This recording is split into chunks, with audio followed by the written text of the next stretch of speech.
I apologize for not getting a video out to you guys last week, but I have literally been spending every extra minute that I have working on this car, trying to get this car finished. So today is Wednesday, the Honda meet is on Sunday. I think the best thing that I can do is I'm actually just gonna go around the car today and show you all of the things that have been completed, all of the new things that you haven't seen before, and the pretty significant list of things that are left to do before we head out to Lake Elsinore on Sunday. So I'm just gonna jump right in. Let's see where we're at. Not a ton has changed in the engine bay since the last time you saw it. One thing that has changed is I connected the exhaust and noticed that after the car was running, we were having a battery light on issue. It turned out that the alternator was no good, so I've replaced it with a brand new Denso unit. And I had to replace the battery in the back, so it's got a new battery. So now all of those charging problems are gone. The car is nice and quiet now that the exhaust is connected. The engine sounds great, and there's not much left to do as far as the engine running wise. Later today, I'm gonna do the final mounting of the airbox. That's why this is all taken apart. I wanted to show you guys, I ended up making this cool little carbon fiber cowl. This kind of covers up the latch assembly that also was not installed the last video. So this is gonna match the carbon on the airbox and eventually the carbon on the strut bar.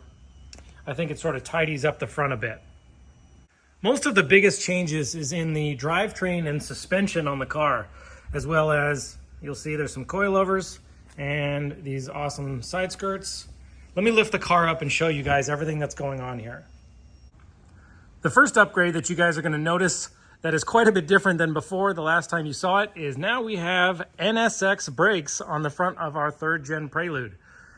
Now, this was actually a lot easier than I thought it was gonna be. I thought I was gonna have to make some mounting brackets and such, but Honda was absolutely wonderful to us Prelude owners, and the mounting on the back of the caliper is actually a direct fit onto the 9091 Prelude hub/spindle. So that gets the caliper mounted. What I did have to do though is I took this DC2 Integra Type R rotor and I re-drilled it to 4-on-100 from the, I believe it's a 5-on-114 pattern that the Integra Type R is. Now, to get this rotor to sit concentric with the hub itself, the hub bore is different, but what I ended up doing is I actually CNC milled the bores of these studs extra precise so that there's basically no play in this rotor and it sits really true on those studs. So for you guys wanting to do an NSX brake upgrade on your Prelude, this is a pretty simple solution. As far as the brake line goes, I just bought some StopTech stainless steel lines that have the correct banjo fitting off of an NA1 NSX. So this is an NSX brake line. It actually connects to the original hard line on the Prelude, no modification needed. Don't worry about all this stuff being loose. It's not tied up because we're not done with the coilovers yet. As you will see later, the ride height on this car is actually pretty low. So one thing that I figured out when I was going through the motion of the suspension to set the ride height of the car is that these upper arms actually bind pretty easily up in the top of this strut tower area. As the suspension compresses, that upper arm gets a drastic angle as it goes all the way up into that shock tower area. And as that suspension arm angle increases, the camber gain goes crazy as the wheel is compressed up into the fender well. So to do some correction on that excessive camber gain, I shortened this spindle 1.5 inches, re-welded it back together, and now at the low ride height, it nearly only has about, I would say, 1.5 degrees of camber versus the ride height that I had before I modified that spindle was probably something about 4 to 5 degrees of camber. It was significant. It was a lot of camber. I don't remember if I went over this before or not, but now we have axles in the car.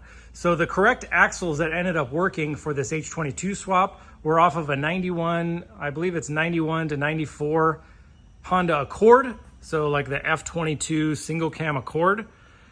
Those both popped in, same on both sides, both from the Accord, and both of those fit fine. No issues, no modification needed.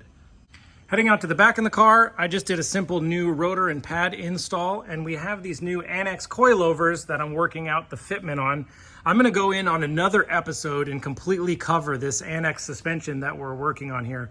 I've been going back and forth with Annex to figure out a coilover solution for the Honda Prelude. I don't know if it's going to be something that they are going to be offering. Most of that is going to be based off of any demand that they receive. So if you guys are interested in a high quality coilover for the 3rd gen Prelude, please send Annex Suspension a message and let them know.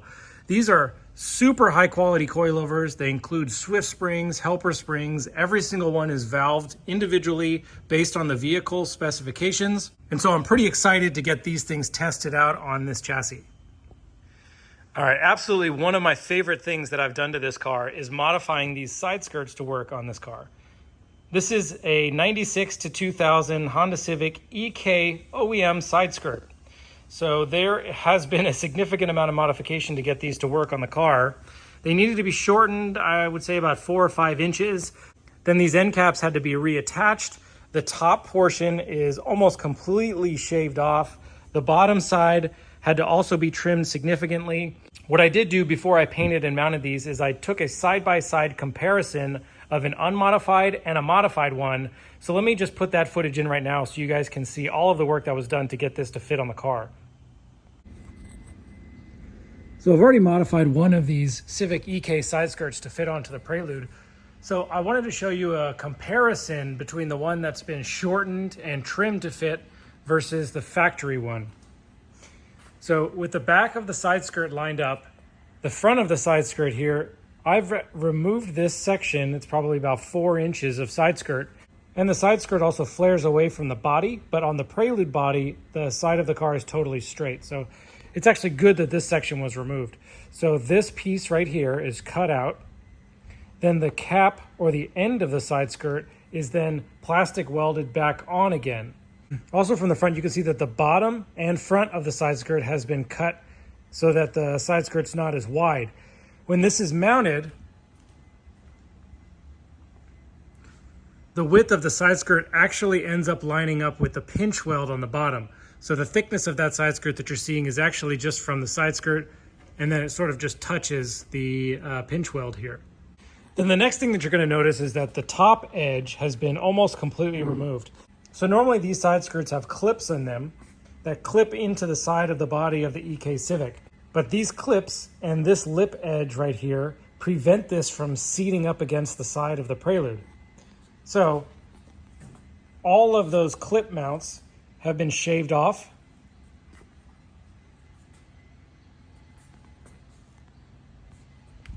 And then the top of the side skirt has been thinned to maybe about 1/4 of an inch. And it's this same thickness all the way down the whole length of the side skirt. And I'm going to be installing a little trim molding piece in between the side skirt and the body of the car, but I'll show you that after it's finished. And then the back of the side skirt, same thing. So it's just sort of more trimming of the excess material to get the side of the side skirt to line up with the pinch weld. And it's been trimmed. If we follow it, you can see that the right side skirt, the modified one, has been trimmed basically straight to follow that pinch weld.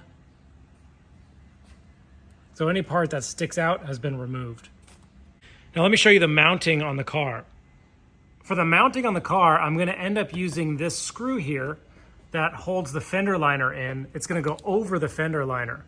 And then as we follow underneath the car, what I've done is I've installed some nutserts into the bottom of the frame.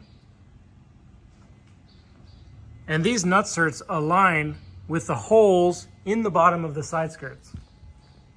So these original holes here are being reused in those nutsert locations. Now, because the body of the car sits above the pinch weld and I want the side skirt to sit down and align with the bottom of the pinch weld, I've machined these little spacers that go in between the side skirt and the body of the car, and it spaces the bottom of the side skirt so that it's flush with this pinch weld. So with the skirt all mounted up, it basically just has a screw securing it on the back side, a screw going into the factory front mounting location on the front side. In a second, I'll show you all the mounting on the bottom completed. And then I added this rubber trim piece along the top of the side skirt to sort of aesthetically mold the side skirt into the body of the car so there isn't any gap. And it looks pretty flawless. I really like the way that it looks. Here's the side skirt from the bottom. Once it's installed, the edge of the side skirt actually sits flush with the frame rail of the car. and at just about the same height. So it's not really hanging under the car at all. Here's the hardware that I was talking about in the other footage. So this is just an M6 with a flat washer, and then I have those machine spacers that are spacing the side skirt away from the chassis a little bit. But overall, the install looks almost factory. I'm really happy with the way that it came out.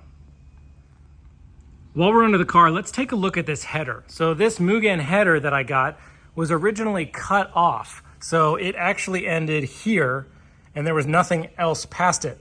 So what I had to do is I had to make a tail section of the header and connect it to the exhaust system. So what I have here is a 2-inch to 2.5-inch transition to a flex joint to a little U-bend shape here that I made.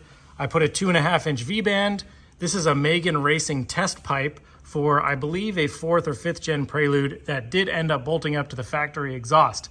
Now, this is small, this is big, so this is only a temporary solution. I am going to go back in another episode in the future and actually make a complete exhaust system for this car, but that's not going to happen before the Honda meet.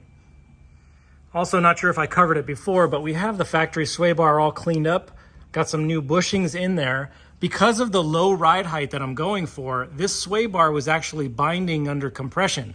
So the solution I came up with was to flip the sway bar to the bottom of the control arms instead of the top of the control arms. And now when the car is at its ride height, this sway bar is up near the position that it's originally supposed to be. So the flipped sway bar is preventing it from binding under full compression. Lastly, under the car, we've got the innovative traction bar fully installed. I did end up removing the front mount off of it. I don't think it's going to be necessary with the heavy bushings that are on the other 3 engine mounts, and it just sort of tidies up the front of the engine bay. I didn't really like the way that that front engine mount looked. Worst case scenario, if the engine does move way too much, we can always add something later, but I don't think it's going to be needed. Bear with me here, the car is still really dirty. It's going to need a final detail, but I wanted to show you some of the small things I did on the back of the car. So originally this Honda logo was missing, the logo on that side was missing, and the original Honda badge, which I have here, was not looking so hot. So on eBay, I found off of a Canadian Prelude a set of badges, the H badge and the Honda logo, that are in really good condition. I got those all situated. And instead of having it say 2.0 SI or whatever model you wanted to put on it, I put this little aluminum Mugen badge on here just because you've seen the Mugen parts that are already on there, but I'm also going to be adding some more in the future. So I just wanted to represent that brand a little bit. On the taillights, they were super wrecked, super scratched, super faded.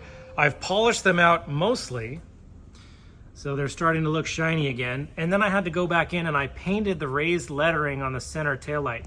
So originally, this was all red. You couldn't see any of the lettering because it had all worn off.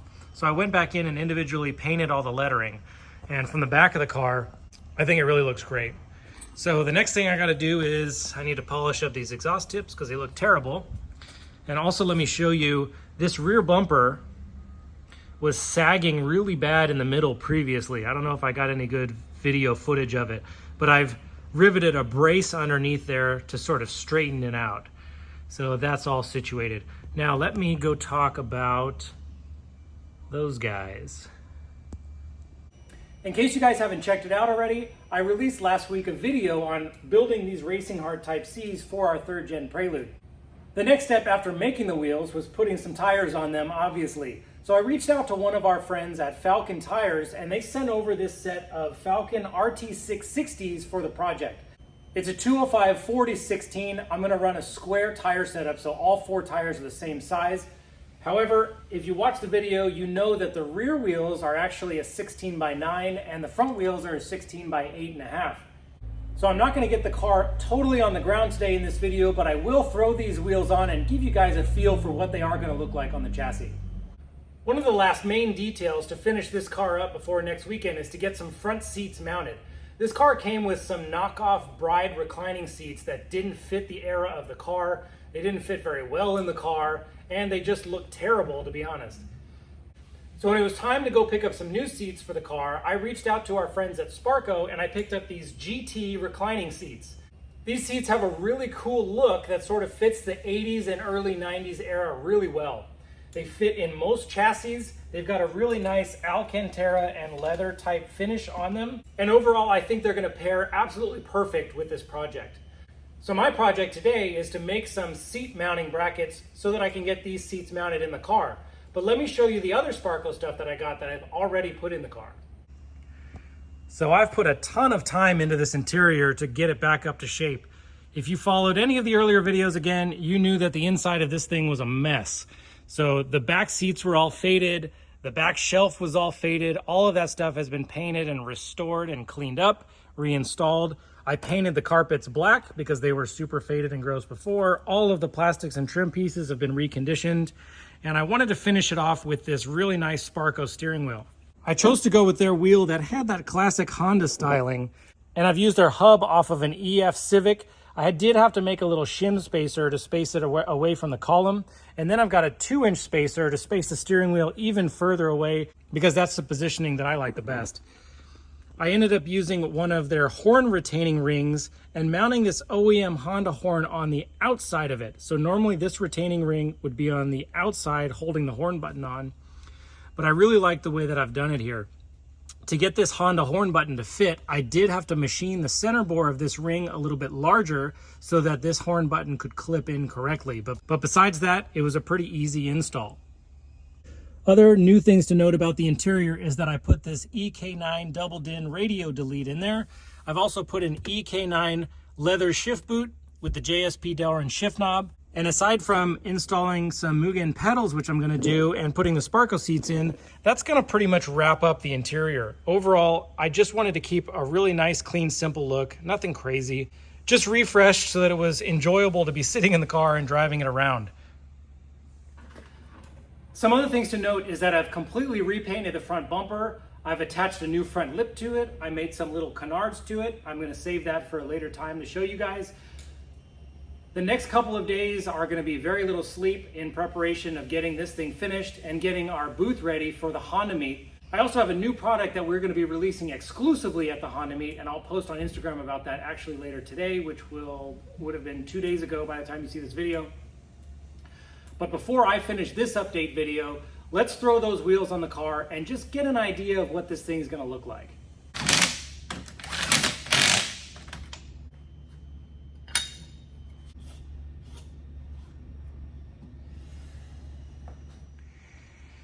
So what do you think? Sticks out a little bit. Let me go ahead and lower this car down for you so you can see what I'm going for. So the final ride height's not totally set yet, but let me show you about what it's going to look like.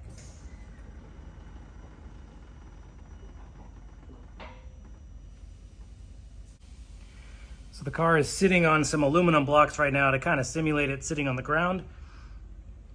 But I think there were some questions about the 16x9 fitting. And because of the 205/40/16 tire, it gives it a bit of a stretch. And then I do have the fenders rolled. And so the rim just sticks out barely past. But I can actually get my pinky in here, and as the car lowers more, the wheel does camber in and it clears perfectly. There's no rubbing at all in the back here.